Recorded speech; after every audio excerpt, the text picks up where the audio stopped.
E como são 20 minutos para muita informação, fundamentalmente o que eu venho aqui sustentar é, a partir, já sabemos que há uma interpretação comum, mainstream, maioritária, não sei se hegemónica, mas pelo menos maioritária, de que 1968 é um ponto de viragem na consolidação dos sistemas capitalistas do pós-Segunda Guerra Mundial. Já entramos na fase final dos chamados 30 gloriosos, mais ou menos, aqui há exceções, 30 anos de crescimento permanente, quer das economias capitalistas, quer também das economias que se descreviam a si próprias como socialistas, e até um certo ponto, e aqui há mais exceções, com enfim, as economias e sociedades dos países que emergem da vaga anticolonial do pós-Segunda Guerra Mundial. Mas a verdade é que, estudando os 68, aquilo que tem sido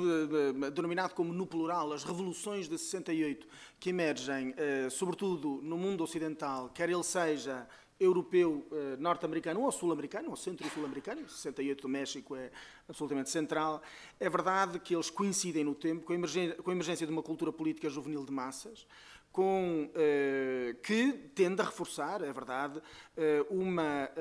tende a reforçar elementos das culturas no geral das esquerdas, não a vou definir com rigor porque não teria tempo para isso, de natureza, e nesse sentido com o acrescento ou o reforçar de componentes de natureza anticapitalista, anti-autoritária, que aparecem normalmente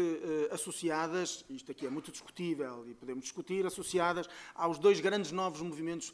aos dois novos sujeitos políticos que, aparentemente, a partir dos anos 1950 e 60 emergem na sociedade contemporânea com um grau de autonomia suficiente para poderem ser definidos como sujeitos políticos. Por um lado, os jovens, e em particular os jovens em cuja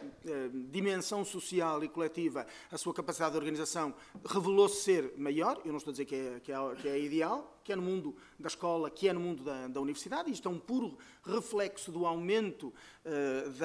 do tempo passado na escola, do aumento da escolarização, e evidentemente, por comparação, é muito evidente no pós-Segunda Guerra Mundial, e particularmente a partir dos anos 50, relativamente aos períodos anteriores, e evidentemente o adiamento no tempo da entrada no mercado de trabalho. E, em segundo lugar, as mulheres. Os movimentos de libertação das mulheres, normalmente de inspiração e bem feminista. Um terceiro elemento que ajuda à desmontagem do edifício hegemónico ocidental, a que eu jamais chamaria civilização, e que é justamente o movimento anticolonial, que consegue, a partir do pós-Segunda Guerra Mundial, contribuir para aquilo que, numa perspectiva ocidentocêntrica, o próprio historiador conservador do período, o Arnold Toynbee, chamava a Grande Revolução Anti-Ocidental. Ora, é verdade, portanto, o 68 deve ser encarado como, em grande parte, um produto do novo contexto social, não sei se da nova ordem social, mas seguramente do novo contexto social, que, no caso concreto deste grande ocidente euro-americano, passa pela adoção de políticas económicas keynesianas com a intervenção do Estado, que é verdade, procura assegurar direitos sociais mínimos, ou é forçado a assegurar direitos sociais mínimos, educação básica, cuidados básicos de saúde, segurança social, criando num ciclo económico que tende à criação, mesmo nas economias capitalistas, de pleno emprego, ou de praticamente pleno emprego, com uma via de redistribuição da riqueza pela via fiscal, sem nunca tocar fundamentalmente na estrutura da propriedade. Ora, além do mais, isto coincide com, e já aqui se mencionou, pelo menos para a atualidade, com a integração económica das economias capitalistas, com uma maior capacidade de reduzir o grau de agressividade na concorrência entre essas mesmas economias e tender a uma espécie de corporativismo político à escala de articulação de grandes economias capitalistas, sobretudo considerando os dois grandes desafios que, pós-1945, o capitalismo internacional tem pela frente. Em primeiro lugar, vai ter que desmontar a sua componente diretamente colonial, a neocolonial vai ter que inventar, mas diretamente colonial, da exploração colonial, e, em segundo lugar, evidentemente, o desafio dos novos modelos económicos que nascem na União Soviética, naqueles que serão os países seus aliados na Europa Centro-Oriental e a Mongólia, um segundo modelo chinês e outros modelos asiáticos, e um terceiro modelo, esse de uma com impacto no exterior, mas com um impacto mundial, do ponto de vista do significado da economia cubana, muito reduzido, que é o modelo cubano, evidentemente. Bom, mas em todo caso, a verdade é que, neste sentido, se tende à construção, e aqui percebemos bem o significado desta cultura anti-autoritária, há um modelo social de paternalismo de Estado. E é verdade que, nesse sentido, há um paternalismo de Estado que é comum, que, em minha opinião, é comum, quer às economias capitalistas do Ocidente, que na altura se diria, ou que ainda hoje para muitos se utilizaria o adjetivo desenvolvido, mas há um evidente paternalismo de Estado nos modelos do chamado socialismo real, para usar uma expressão consagrada e, de resto, inventada pelos búlgaros, nem propriamente por críticos ocidentais desse mesmo modelo. Esse paternalismo de Estado é, no Ocidente, assumidamente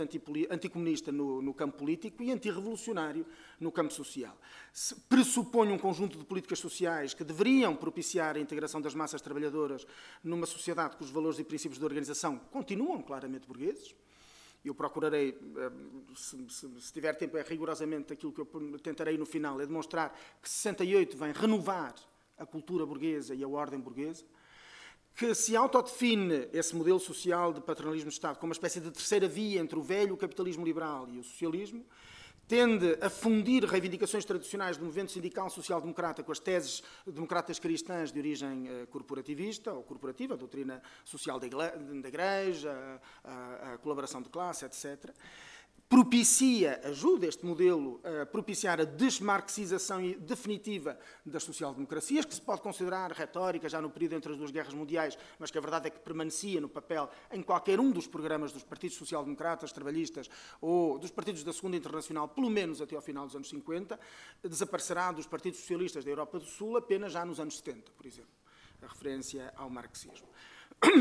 E tende a implantar um modelo socioeconómico de tipo tecnocrático. Meritocracia escolar e laboral, um trabalho de natureza tecnológica, a introdução da componente de planificação dentro, evidentemente, de uma economia capitalista, de uma ordem capitalista, um consumo cultural que deverá tender a ser de massas para ele próprio ajudar à reprodução e ao reforço deste mesmo modelo. Ora, se a minha tese é que se reúnem, portanto, com este modelo paternalista de Estado, no âmbito de um Estado de bem-estar social, que se vem criando nas economias capitalistas do pós-Segunda Guerra Mundial, muito mais avançado na Europa Ocidental do que nas Américas, mas com reflexos em qualquer um dos casos. Bom, enfim, nas grandes economias americanas, Estados Unidos, Canadá, mais até do que Estados Unidos, no próprio México, em algumas das economias, sobretudo do sul da América do Sul, Brasil incluída, mas particularmente Argentina e Chile, se é verdade, portanto, que devemos ler 68 e estes novos protagonistas da contestação e da revolução, daquilo que se pretende ser movimentos revolucionários, como em grande parte uma consequência, ou melhor, sim, de alguma forma, consequência, é verdade, mas ininteligíveis, impossíveis de serem interpretados fora deste novo contexto social. Era bom, nesse sentido, para o contrapor, mencionar a tese predominante, que desde rigorosamente 1968 tem vindo a ser divulgada, que é, já sabemos, de Alain Touraine, o movimento no livro ainda de 68, Movimento de Maio, ou o Comunismo Utópico, no qual, digamos assim, esta interpretação sociológica e histórica de 68 é de que ele se centra em novos movimentos sociais em sociedades pós-industriais, o que de alguma forma se imaginam até, ou que o próprio autor imagina até como pós-produtivas, num contexto pós-industrial nos quais os velhos movimentos sociais e a própria luta de classes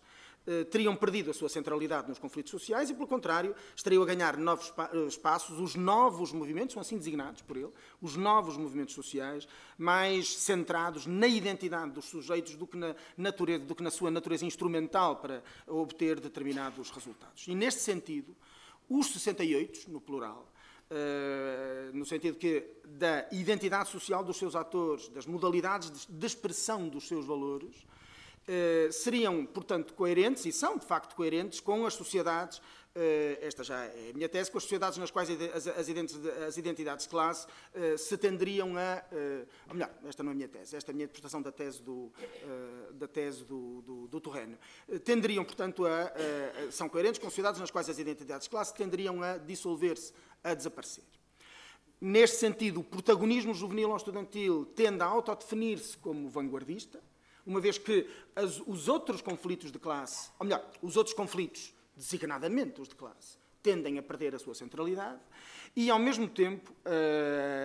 passam por uma abordagem do mundo do trabalho que está claramente contaminada por esse mesmo paternalismo, uma parte desse mesmo paternalismo que denunciava o movimento estudantil na sociedade burguesa. E, nesse sentido, seria bom recordar, ainda que eu não subscreva integralmente essa intervenção, a famosa intervenção um bocado iconoclasta de Pier Paolo Pasolini, em 69, contra os estudantes na Sapienza de Roma. É a Batalha de Valle Giulia, no qual o Pasolini diz: eu, na Batalha de Valle Giulia, estou não do lado dos estudantes filhos da burguesia, mas do lado dos polícias filhos das classes trabalhadoras. Isto serve simplesmente para documentar, isto foi enormemente mal recebido, obviamente, no movimento estudantil, mas serve para documentar, em grande parte, uma forma também, ou seja, a forma como, efetivamente, como uma parte do movimento estudantil de 68 se deixou contaminar por uma visão abertamente burguesa da sociedade, mas plena de um paternalismo que procura instilar, na qual os estudantes se dirigem às fábricas para ensinar aos operários, pouco criativos, pouco qualificados, ensinar-lhes o que deve ser a revolução, como deve ser conduzida a luta de classes. Bom, o Hobsbawm me recorda bem que, e eu agora não tenho tempo para analisar com o detalhe que eu queria a tese dele, e recorda como 68 significou, em grande parte, nesse sentido, em nome de Lenin, em grande parte, em nome de Che Guevara, em nome de Marx, um regresso, em grande parte, isso sim, às teses de Bakunin. Ou seja, a ideia de o culto da espontaneidade, a ideia de que a base de todo o combate político deve ser, em primeiro lugar, a autoexpressão, a constituição de cada indivíduo e de cada grupo como sujeito político com plena liberdade, não simplesmente de se exprimir, mas de operar dentro da luta revolucionária com plena autonomia em cada um dos casos. Cada grupo é autónomo de todos os restantes e pode ou não articular-se com os outros. E evidentemente, no discurso anti-autoritário, a ideia de que toda a liderança do movimento é sempre suspeita, deve ser permanentemente colocada em questão para garantir a pureza das intenções de qualquer movimento. Ora bom, a tese, e com isto termino, a tese que nos últimos dias tem sido, a qual se regressou, mas que já há muito tempo se sustenta, desde os anos 1970, desde, digamos assim, uma dezena de anos do pós-1968, é que os 68 foram derrotados politicamente, mas venceram culturalmente. Esta é a tese. Bom, eu estou de acordo com a primeira das asserções desta tese. Foram derrotados politicamente. Foram derrotados politicamente porque é verdade, não nos esqueçamos, que na sequência de 68, ao contrário, ou melhor, uma parte, e é pura sequência, mas uma parte dos ativistas juvenis, estudantis, não só, mas em primeiro lugar eles, de 68, embarcaram, já o sabemos, numa nova esquerda armada, não é? Retomaram para dentro da esquerda o debate entre a legitimidade ou a ilegitimidade da violência revolucionária, em contextos tão diferenciados quanto, evidentemente, sociedades do capitalismo, abre aspas, desenvolvido, fecha aspas, da Europa Ocidental, particularmente, mas não nos esqueçamos também de iniciativa ou guevarista, ou de inspiração guevarista, ou de outras inspirações, designadamente maoísta, a emergência de uma nova esquerda armada em grande parte da América Latina. Propiciando, ou protagonizando, mais do que propiciando, uma radicalização voluntarista desta nova esquerda armada, que nos países de capitalismo consolidado, quer em vários países latino-americanos, ainda que aqui o processo da sua emergência fosse anterior, cronologicamente, a 68, não nos esqueçamos, O Che está morto na Bolívia numa aventura perfeitamente a esse nível lamentável de introduzir, ou seja, da tese da introdução da revolução a partir de fora, dentro do contexto do mundo rural boliviano, e é em 67 que ele está morto, e portanto este fenómeno também é anterior. Isola claramente, esta esquerda fica claramente isolada das massas, reforça e a sua aventura reforçou, e portanto o que é que eu estou a falar? Brigate Rosse, Baader-Meinhof, de alguma forma, ainda que aí a inicial inspiração seja até mais gavarista, o caso da ETA, que acaba de se autodissolver, já o sabemos, uma infinidade de outras organizações, outras ainda dentro do Estado espanhol, em França, numa série de outros países da Europa Ocidental e, evidentemente, no Brasil da ditadura militar, na Argentina antes e durante a ditadura militar, no Chile antes e depois do período da Unidade Popular, e que tende, nesse sentido, a legitimar, teve como consequência, é evidente que não deliberada, legitimar a capacidade repressiva do Estado e da classe dominante, contribuiu para a propaganda da teoria totalitária. Todo o marxismo, toda a esquerda é violenta. Quando a mudança não é feita de forma não violenta, ela assume em determinado momento a violência política. Toda a revolução, todo o processo revolucionário é sempre um processo, é sempre terror, é sempre sangue, etc. Aquilo que já conhecemos, terei todo o gosto sobre isto, porque é ou seja, a forma como se tem manipulado o conceito de revolução nos últimos 60 anos é das coisas que nos últimos anos mais me interessa. Em segundo lugar, é verdade que os 68 se acrescentam mais divisão ainda nas esquerdas do que ela já existia, a clássica entre a social-democracia, estou a considerá-la à esquerda, os partidos comunistas, e depois a partir dos anos 60, ou melhor, a partir dos anos 50, 60, o maoísmo, o guevarismo, e agora entra-se, evidentemente, na discussão sobre, de novo, reintroduz-se à esquerda uma discussão sobre a legitimidade da violência revolucionária em contextos, insisto, muito diferenciados, por exemplo, não coloniais, evidentemente. Bom, onde a questão da violência emancipatória estava resolvida à esquerda havia bastante tempo. Ao mesmo tempo que reforça uma crítica neolibertária ao funcionamento do movimento sindical de classe e, em geral, aos partidos comunistas. Recordo-me de ouvir, e anotei aqui na última quinta-feira, uma longa reportagem, 20 minutos, reportagem na rádio, na Antena 1, entrevista, entre vários outros em França, ao Serge July, perguntavam-lhe qual foi a mais importante das consequências de maio de 1968, e até nem eu acreditava que aquilo lhe ouvisse. A principal consequência foi a destruição do Partido Comunista Francês. Nem é cronologicamente verdadeiro, eu não tenho dúvidas nenhumas em dizer, não há comparação alguma da capacidade de mobilização do PCF dos nossos dias com a de 1968, ou de 1972, 1978, mas essa crise emerge em coerência cronológica com de vários outros, no início dos anos 80, quando o neoliberalismo começa a triunfar. Não, o Julie não tem razão. Não foi 68, foi Margaret Thatcher e foi Ronald Reagan que ajudaram a tudo isso. Estou a simplificar, usar só estes dois nomes. E, nesse sentido, essa mesma crítica tende a fazer essa crítica do burocratismo, do imobilismo dos movimentos sindicais organizados e dos partidos comunistas dos países capitalistas, já nem falo, evidentemente, dos que estão no poder. Falo daqueles que estavam e estão na oposição nos países capitalistas, quer os reformistas, quer nomeadamente aqueles que se encaminham diretamente, depois de 68, na direção do eurocomunismo, ou eurocomunismo sem lhe chamar enquanto tal noutras experiências, quer os que se continuaram a reivindicar como marxistas-leninistas, e desse modo os 68 se aprofundaram mais ainda aquela que era uma divisão muito profunda na esquerda revolucionária que já decorria do cisma sino-soviético. Finalmente, foi uma vitória cultural? Bom, é muito relativo dizê-lo. Porque, em primeiro lugar, a mudança, é verdade que a mudança porque passam as instituições escolares e as políticas educativas públicas, esta em concreto, nos países capitalistas, ou melhor, nos países do Estado de Bem-Estar Social, é real, porque se tendeu à democratização do acesso e da gestão universitária, já se perdeu, em Portugal as duas coisas estão-se a uma já se perdeu, a da gestão democrática, e a outra perde-se a um ritmo bastante acentuado, e é verdade que coincidiu com uma crise, não sei se definitiva, ela está hoje a renascer, do autoritarismo escolar, da hierarquia da escola como uma das grandes hierarquias, como um dos grandes corpos hierárquicos do Estado, e perdi-me. E a crise também da pedagogia elitista, autoritária, etc. E é verdade também que, objetivamente, O pós-68 significou, coincidiu com a melhoria da condição legal, social e política da mulher e permitiu a progressão e a consolidação do movimento feminista como um sujeito político e cultural próprio, mas, por exemplo, ao contrário, muito ainda embrionariamente, o dos direitos das minorias de identidade e orientação sexual. Mas são os valores, mas o que triunfa efetivamente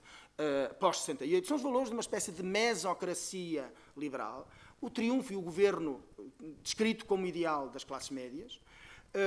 prioridade com uma prioridade da qualificação cultural, escolar e criativa sobre os direitos sociais. O mais importante para a democratização é o que se passou a dizer desde então, em muitos casos, e se calhar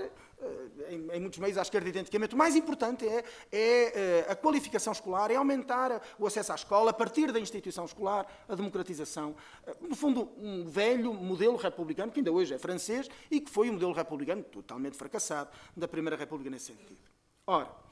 e contudo, tinha sido em nome da crítica destes valores que os estudantes em 68 se tinham levantado.